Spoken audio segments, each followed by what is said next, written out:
lancé la vidéo en septembre de manière régulière et on s'est dit que ce qui allait principalement intéresser nos lecteurs, c'était de voir des gens de chez eux.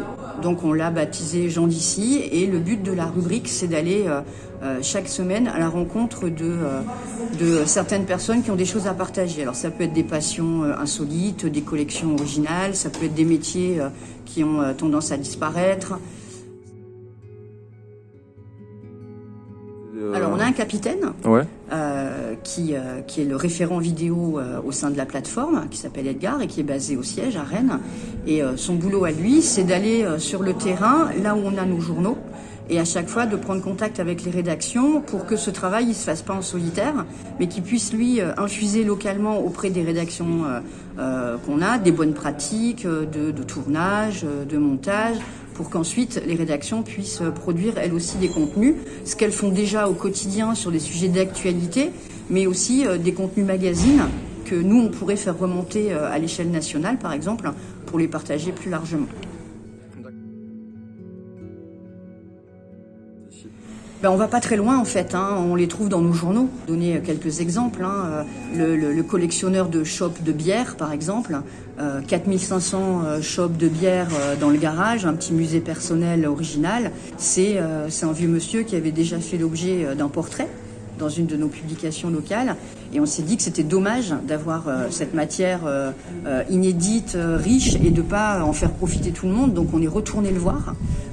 Il nous a ouvert les portes et on a refait un peu l'historique de sa passion avec lui dans son garage. Là, le week-end dernier, on est allé chez Marie-Claire, presque septuagénaire, qui est championne du monde, vice-championne du monde de lancer de hache. Voilà, Edgar a mis ses bottes, il est allé à la ferme familiale et puis on l'a rencontré comme ça, mais on la connaissait entre guillemets puisque nos journalistes en local s'étaient déjà intéressés à elle pour d'autres choses. On pense que un reportage vidéo, c'est quand même le reflet d'une sensibilité.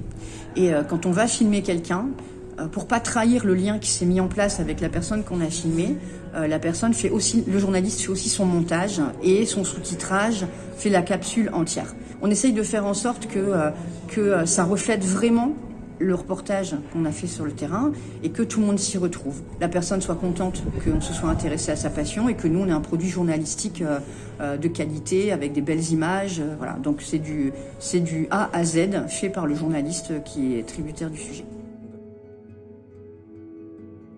Donc pour chaque reportage, il y a un travail préparatoire qui se fait par téléphone où Edgar appelle tout le monde, explique bien ce qu'on veut faire. Il nous faut du temps.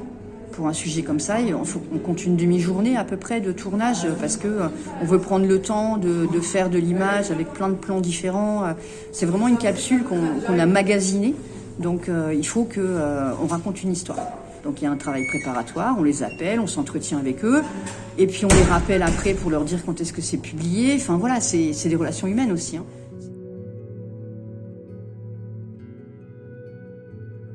Alors, un accélérateur pour la page Facebook d'actu.fr, oui, parce que ça on peut le mesurer facilement étant donné que sous ces vidéos il y a du partage, du like, du commentaire, puis il y a le nombre de vues.